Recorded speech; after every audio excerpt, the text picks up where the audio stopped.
الدین الخالص. الحمد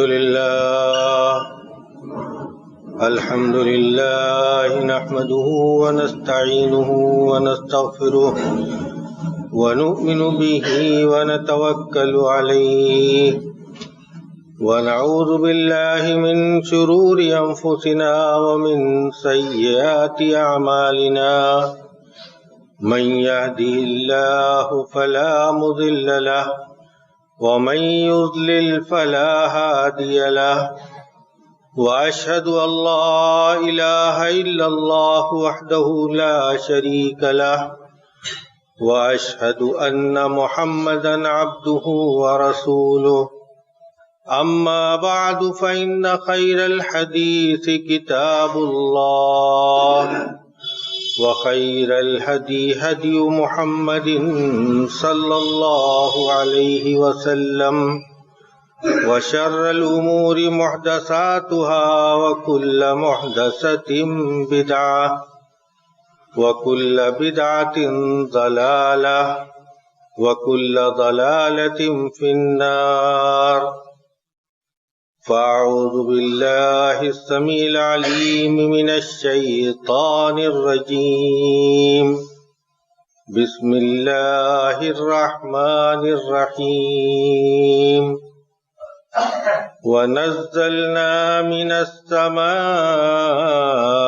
ماء مباركا فأنبتنا به جنات وحب الحصيد والنخل باسقات لها طلع نضيد رزقا للعباد وأحيينا به بلدة ميتا كذلك الخروج. كذبت قبلهم قوم نوح وأصحاب الرس وثمود وعاد وفرعون وإخوان لوط وأصحاب الأيكة وقوم تبع كل كذب الرسل فحق وعيد. أفعينا بالخلق الأول بل هم في لبس من خلق جديد. وقال جل شانه في سورة النحل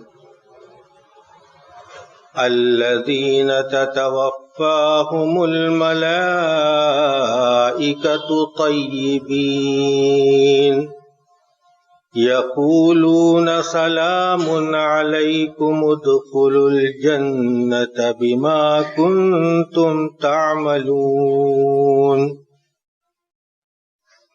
معزز حاضرین، برادران اسلام، محترم بزرگوں اور دوستوں، عزیز ماں اور بہنوں، ایک پکے اور سچے مسلمان کی یہ معراج ہے کہ اللہ رب العالمین اس کو خیر و شر کی طاقت دے کر ان میں سے خیر کو منتخب کرنے اور شر سے کنارہ کش رہنے پر آمادہ کرے. اللہ رب العالمین نے اس دنیا کو امتحان گاہ بنایا. انسان کے اندر خیر و شر دونوں طاقت ودیعت فرما کر اس روئے زمین پر پھینک دیا، بھیج دیا، اور اس کے اندر دونوں صلاحیتیں برابر کی ہیں کہ وہ حق اور باطل کے درمیان امتیاز کر سکتا ہے اور ان میں سے حق کو چن کر اور باطل سے کنارہ کش رہ کر اپنی زندگی گزار سکتا ہے. لیکن اس کے لیے کچھ باتیں ضروری ہیں ہمارے لیے سمجھنا اور جاننا کہ کس طریقے سے اس پر عمل ہو. انسان کو اللہ رب العالمین نے پیدا کیا تو نبی کریم صلی اللہ تعالی علیہ وسلم فرماتے ہیں کہ ایک بدترین برتن اس کے اندر رکھ دیا گیا. بدترین برتن. فرماتے ہیں نبی کریم صلی اللہ تعالی علیہ وسلم ما ملا ابن آدم وعاء شرا من بطن. جامع ترمذی کی روایت فرماتے ہیں نبی کریم صلی اللہ تعالی علیہ وسلم کہ بنی آدم نے پیٹ سے زیادہ بدترین برتن کو نہیں بھرا. نہیں، پیٹ ہمارا جو ہے یہ ہمارے لیے بدترین برتن ہے، اور اس پیٹ کی فکر میں جب انسان نکلتا ہے اور اپنی دنیاوی زندگی میں تگ و دو کرتا ہے تو اگر اس کی یہ حرکت، اس کی یہ بھاگ دوڑ اگر اسلامی تعلیمات کے دائرے کے اندر ہے تو بہت سے شر، فتنہ اور فساد سے محفوظ رہ سکتا ہے. انسان کی ایک طرف تو اللہ رب العالمین نے یہ فطرت بیان کی کہ کلا ان الانسان لیطغی ان رآہ استغنی، کہ آدمی کے اندر جب پیسہ آتا ہے، مالداری آتی ہے، تو اس کے اندر طغیان اور سرکشی آتی ہے. طغیان سرکشی، اس کا ترجمہ کیا جاتا ہے، اور سرکشی فارسی لفظ ہے، یعنی گردن کو اکڑا لینا، گردن کو تان لینا. یعنی پیسہ آیا تو گردن اکڑ گئی. اچھا، اکڑی گردن تکبر کی علامت ہے. تکبر یعنی اللہ رب العالمین کی عظمت اور اس کی کبریائی کا خیال کم ہونا.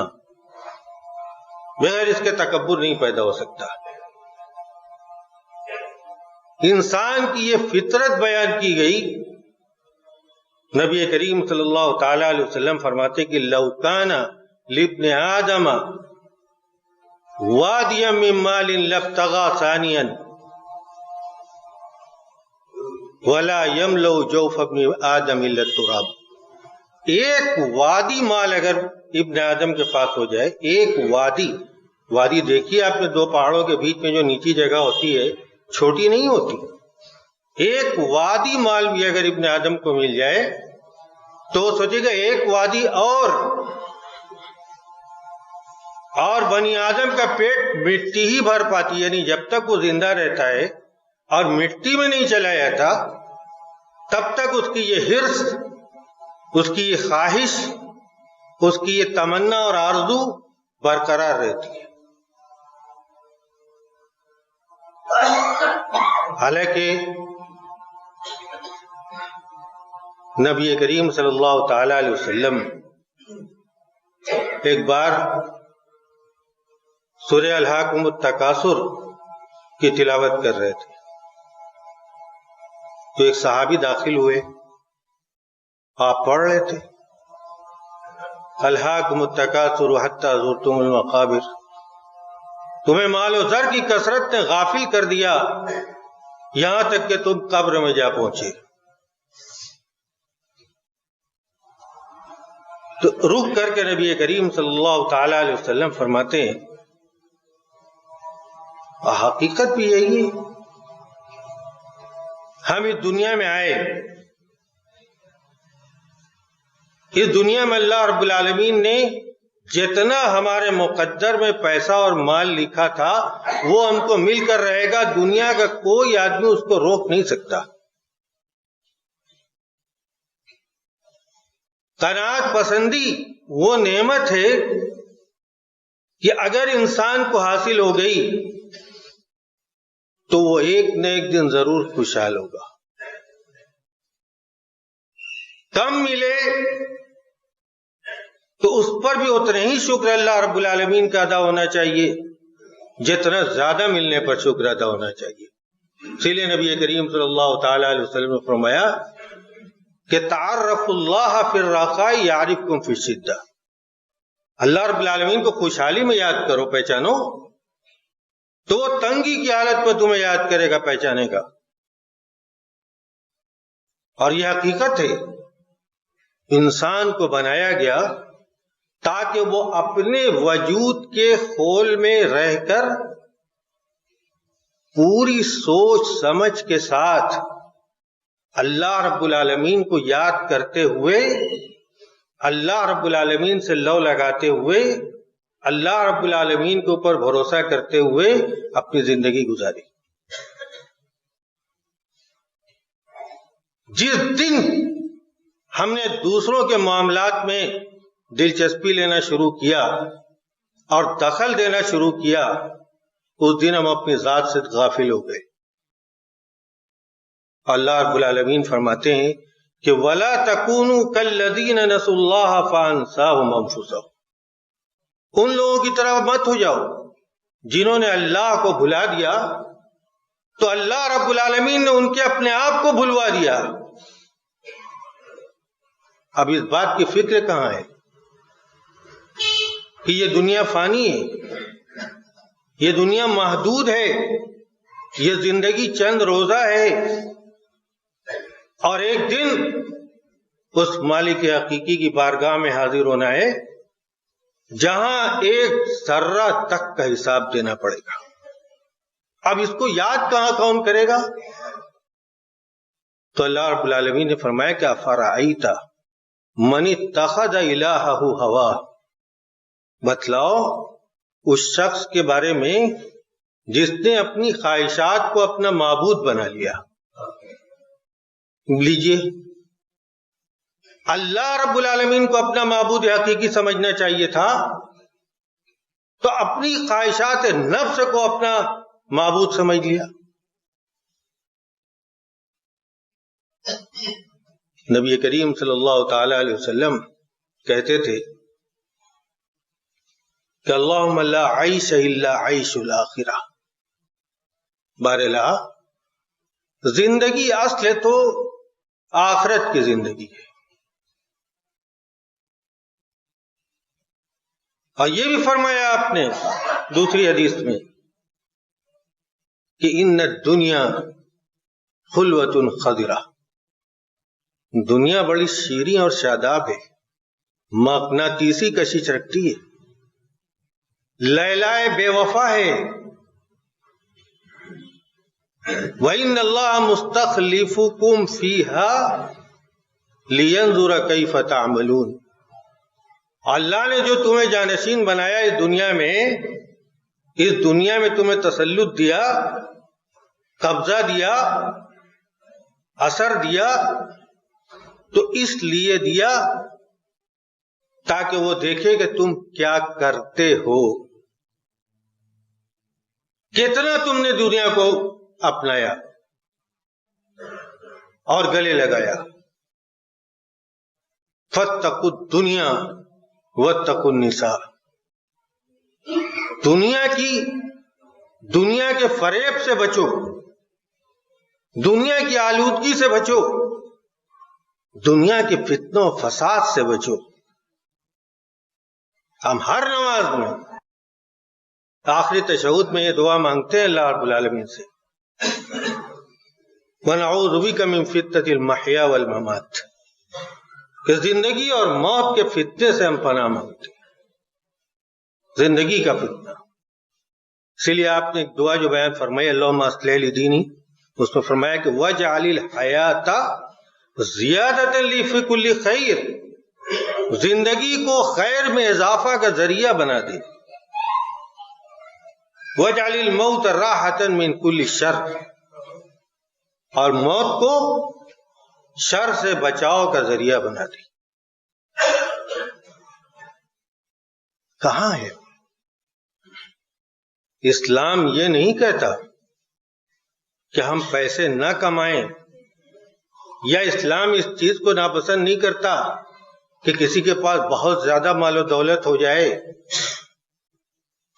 نبی کریم صلی اللہ تعالی علیہ وسلم فرماتے ہیں نعم المال الصالح للعبد الصالح، اچھا مال وہی ہے جو نیکوکار کے پاس ہے. کیوں؟ اس لیے کہ نیکوکار آدمی کے پاس جب مال ہوگا تو اللہ رب العالمین کو فراموش نہیں کرے گا. وہ اللہ رب العالمین کو بھی یاد کرے گا اور وہ اپنے مال میں جو اللہ رب العالمین کا حق ہے اس کو ادا بھی کرے گا. کوئی دنیا میں یہ نہ سمجھے کہ اگر ہم 50,000 کسی کو صدقہ دے دیں، چندہ دے دیں، کسی نیکی کے کام میں خرچ کر دیں تو ہمارا 50,000 کم ہو گیا. ما نقص مال من صدقہ، یہ نبی کریم صلی اللہ تعالی علیہ وسلم کا فرمان ہے کہ صدقہ تو مال کم نہیں ہوتا بلکہ اس میں اضافہ ہوتا ہے. جیسے جوان آدمی کا خون نکال لیا جائے تو اس میں کمی دیر تک باقی نہیں رہتی، بہت جلد کور ہو جاتا ہے، اپنی جگہ پہ آ جاتا ہے. ایسے ہی مال اگر نیکی کے ساتھ خرچ کیا جائے تو کبھی کم نہیں ہوتا. میرے ایک عزیز مکہ میں تھا تو برابر حج اور عمرہ کرنے جاتے تھے. آخری مرتبہ عمرہ کرنے گئے تو مجھ سے کہنے لگے کہ میں جب بھی یہاں آتا تھا حج کرنے یا عمرہ کرنے تو روزی میں کشادگی کی دعا اللہ رب العالمین سے ضرور مانگتا تھا. کہا کہ اللہ رب العالمین نے اتنا اضافہ کیا میری روزی میں کہ اب مجھے خوف لاحق ہو گیا ہے کہ اللہ رب العالمین کی یاد سے غافل نہ ہو جاؤ. اس لیے میں نے اس دعا کو کرنا ترک کر دیا. ایسے لوگ بھی ہوتے، اب وہی دنیا میں نہیں ہے، ایسے لوگ بھی ہوتے. تو اللہ رب العالمین کی رحمت اور اس کا فضل جس کو چاہے نصیب ہو. لیکن نبی کریم صلی اللہ تعالی علیہ وسلم نے انسانی زندگی کا وہ فلسفہ بیان کیا مالداری کا کہ اگر ہم اس حدیث کو چھوٹی سی ہے، اتنی چھوٹی، اگر ہم اپنے دل کے اندر اتار لیں تو شاید ہمارا وجود منور ہو جائے، نکھر جائے، جلا آ جائے، ایمان کی رمق بڑھ جائے. ان اللہ یحب الغنی التقی الخفی. بس اتنی بڑی حدیث ہے کہ اللہ رب العالمین ایسے مالدار آدمی کو پسند کرتے ہیں جو مالداری کے ساتھ ساتھ متقی ہوتا ہے اور اپنے آپ کو پوشیدہ رکھ کر رہنے والا ہوتا ہے. اور یہ بھی مطلب ہے کہ پوشیدگی کے ساتھ خرچ کرنے والا ہوتا ہے.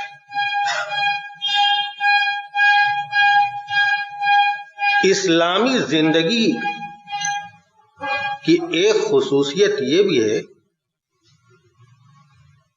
کہ اپنے وجود کو چھپا لیا جائے. ایک گوشہ یہ بھی ہے کہ اپنے وجود کو چھپا لیا جائے، کسی کو پتہ نہ چلے ہمارے پاس کیا ہے. جب منہ سے نکلے بات میں تو غریب آدمی، میں دنیا کا سب سے غریب آدمی، میں فقیر ہوں. اس لیے کہ نبی کریم صلی اللہ تعالی علیہ وسلم نے بشارت دی ہے غرباء کو، غریب لوگوں کو. فطوبی للغرباء، جنت و بشارت ہے غرباء کے لیے. اور فقیر تو اللہ رب العالمین نے ہمیں کہا انتم الفقراء الی اللہ، تم سب اللہ کے سامنے فقیر ہو.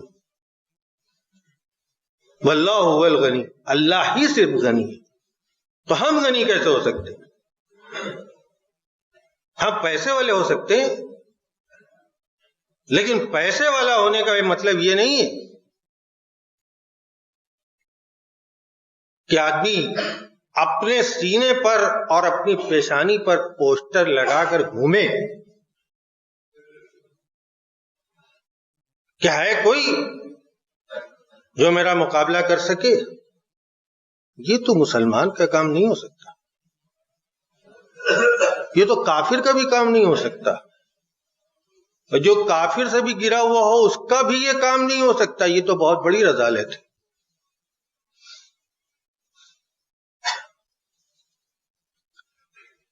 اللہ رب العالمین نے یہ چیز جو یہاں ہوتی ہے نا، یہاں یہی نفس ہے، یہی دل ہے، یہی جان ہے، یہی دھڑکتا ہے تو یہ وجود کھڑا ہوا بول رہا ہے.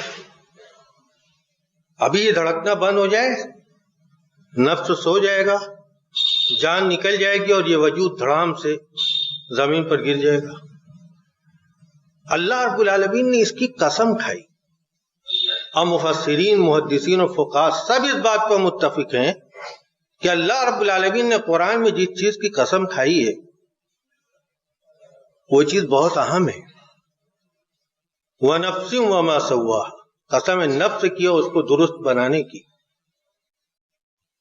فَأَلْهَمَهَا فُجُورَهَا وَتَقْوَاهَا، سمجھا دیا اس کو اچھی بات بھی اور بری بات بھی. اب قد افلح من زکاها، جس نے اس کو نکھار لیا، پاکیزہ بنا لیا، وہی کامیاب ہے. وقد خاب من دساها، اور خائب و خاسر ہے وہ آدمی جس نے اس کو گندا کر دیا. اس نفس پر 3 طرح کے اثرات طاری ہوتے ہیں. آج تھوڑی دیر بھی ہو جائے تو میں اپنی بات پوری کر کے جاؤں گا. پہلی چیز یہ کہ یہ نفس، اس کے بارے میں اللہ رب العالمین نے فرمایا کہ ان النفس لامارۃ بالسوء الا ما رحم ربی، کہ یہ نفس برائی کا حکم دینے والا ہے مگر جس پر اللہ کا کرم نازل ہو، رحم کرے. یہ نفس، اس کے متعلق نبی کریم صلی اللہ تعالی علیہ وسلم فرمایا تھا کہ ما تقولون فی صاحب لکم ان انتم اکرمتموہ وَأَطْعَمْتُمُوهُ وَكَسَوْتُمُوهُ أَفْضَىٰ بِكُمْ إِلَىٰ الشَّرِّ غَایَةً. اپنے اس ساتھی کے بارے میں ذرا بتلاؤ، کیا کہتے ہو کہ اگر تم اس کی عزت کرو گے، اس کو کھانا کھلاؤ گے، اس کو کپڑا پہناؤ گے، تو تمہیں بدترین نتیجے تک لے کر جائے گا. وَإِنْ أَنْتُمْ أَهَنْتُمُوهُ وَأَعْرَيْتُمُوهُ وَأَجَعْتُمُوهُ أَفْضَىٰ بِكُمْ إِلَىٰ خَيْرِ غَایَةٍ. اور اگر تم اس کو ذلیل کرو گے، عزت نہیں دو گے، اور تم اس کو بھوکا رکھو گے، اس کو ننگا رکھو گے، تو تمہیں اچھے نتیجے تک لے جائے گا. کرے صحابہ کرام کہنے لگے کہ ھذا شر صاحب فی الارض، ارے یہ تو بڑا بدترین آدمی ہے. کَإِنَّهَا لَنُفُوسُكُمْ الَّتِي بَيْنَ جُنُوبِكُمْ، کہ تمہارے پہلو میں جو دل ہے نا، نفس، یہ وہ ہے. یہی نفس قیامت کے دن کہے گا یا لیتنی قدمت لحیاتی، کاش کہ میں اپنی زندگی میں اور کچھ کام نیکی کے کر لیتا. اور یہی کہے گا کہ یا لیتنی کنت ترابا، کاش کہ میں مٹی ہو جاتا. ایسے تو نبی کریم صلی اللہ تعالی علیہ وسلم نے فرمایا کہ ما من نفس برۃ ولا فاجرۃ الا وتلوم نفسها یوم القیامہ ان عملت خیرا تقول کیف لم ازدد وان عملت شرا قال یا لیتنی قصرت. کہا کہ ہر نفس خواہ نیک ہو یا بد ہو، قیامت کے دن اپنے آپ کو ملامت کرے گا اور کہے گا، اگر اچھائی کیا ہوگا تو کہے گا کہ میں نے اس سے زیادہ کیوں نہیں کیا. اور اگر برے کام کر کے گیا ہوگا تو یہی کہے گا کہ کاش کہ میں اس سے باز رہتا. تو یہ نفس برائی کا حکم دینے والا. وہ لوگ جو اپنی خواہشات کو اپنا معبود بنا لیتے ہیں اور ہر وقت اپنے دل کی صدا سنتے ہیں اور لبیک کہتے ہیں، یہ وہ نفس ہے. دوسرا نفس ہے لوامہ. لا اقسم بالنفس اللوامہ، قسم کھائے گی ملامت کرنے والے نفس کی. اس میں جتنی جلا ہوتی ہے نا، یہ بیٹری ایمان کی اللہ تعالیٰ کے بخشے ہوئے نور سے جتنی چارج ہوتی ہے، اتنا ہی زیادہ اس کے اندر سے ملامت کی آواز آتی ہے اور کہتی نہیں، یہ کام اسلام کے خلاف ہے، دین کے خلاف ہے، یہ کام تم کرو گے تو خسارے میں ہو جاؤ گے. علامہ ابن قیم نے کہا کہ نفس امارہ کو کچلنے، یعنی یہ برائی کا جو حکم دینے والے، اس کو کچل دو، اور نفس لوامہ کو پروان چڑھانے، اس کو فروغ دو. اس کے بعد تب نفس مطمئنہ حاصل ہوتا ہے. اور نبی کریم صلی اللہ تعالی علیہ وسلم نے دعا مانگی، سکھلائی ایک صحابی کو، اللہم انی اسألک نفسا بک مطمئنہ، اللہ میں مطمئن نفس مانگتا ہوں، تؤمن بلقائک، جو تیری ملاقات پر ایمان رکھے، ترضی بقضائک، تیرے قضاء اور تقدیر سے خوش ہو، راضی ہو، وتقنع بعطائک، اور جو تو دے دے اس پر قناعت کرے. اور یہی نفس مطمئن جب حاصل ہوتا ہے تبھی امید ہوتی ہے جنت میں جانے کی. یا ایتھا النفس المطمئنہ ارجعی الی ربک راضیۃ مرضیہ، اے مطمئن نفس لوٹ جا اپنے رب کی طرف، تو بھی اپنے رب سے راضی، وہ بھی تجھ سے راضی. فادخلی فی عبادی، میرے خاص بندوں میں داخل ہو جا، وادخلی جنتی، اور میری جنت میں داخل ہو جا. سورہ نحل کی جو آیت کریمہ پڑھے گی، اللہ رب العالمین فرماتے ہیں یہ وہی لوگ ہیں جن کے پاس نفس مطمئنہ ہے. الذین تتوفاہم الملائکۃ طیبین، وہ لوگ کہ فرشتے جن کی روح قبض کرتے ہیں اور وہ پاکیزہ ہوتے ہیں، یعنی مطمئن نفس والے ہوتے ہیں. تو فرشتے کیا کہتے ہیں؟ یقولون سلام علیکم، تم پر سلامتی ہی سلامتی. ادخلوا الجنۃ بما کنتم تعملون، جنت میں داخل ہو جاؤ جو تم نے نیک اعمال کیے.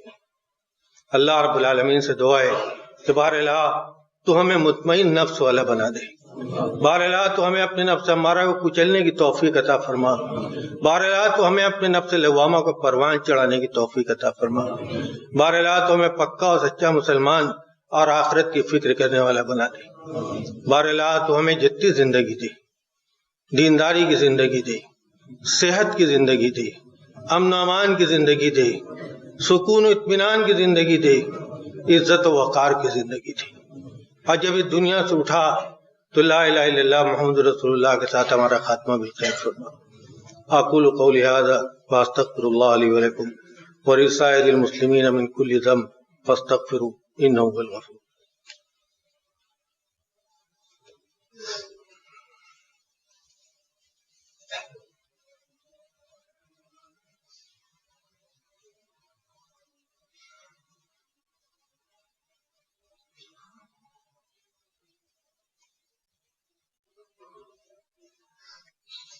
الحمد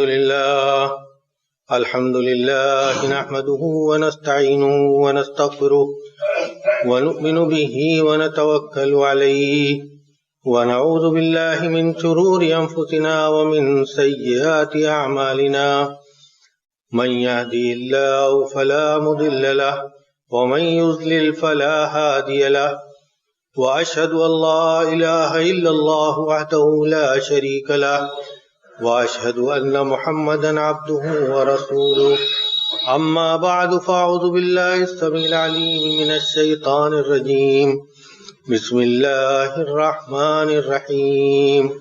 إن الله وملائكته يصلون على النبي يا أيها الذين آمنوا صلوا عليه وسلموا تسليما اللهم صل على محمد وعلى آل محمد كما صليت على إبراهيم وعلى آل إبراهيم إنك حميد مجيد اللهم بارك على محمد وعلى آل محمد كما باركت على إبراهيم وعلى آل إبراهيم إنك حميد مجيد اللهم نور قلوبنا بالإيمان اللهم نور قلوبنا بالإيمان واشرح صدورنا بالإسلام واجعلنا هداة مهتدين وادخلنا في عبادك الصالحين اللهم فرج هم المهمومين ونفس كرب المكروبين واقض الدين عن المدينين واشف مرضانا ومرضى المسلمين ربنا آتنا في الدنيا حسنة وفي الآخرة حسنة وقنا عذاب النار عباد الله رحمكم الله إن الله يأمر بالعدل والإحسان وإيتاء ذي القربى وينهى عن الفحشاء والمنكر والبغي يعظكم لعلكم تذكرون اذكروا الله يذكركم وادعوه يستجب لكم ولذكر الله تعالى أعلى وأولى وأعز وأجل وأكبر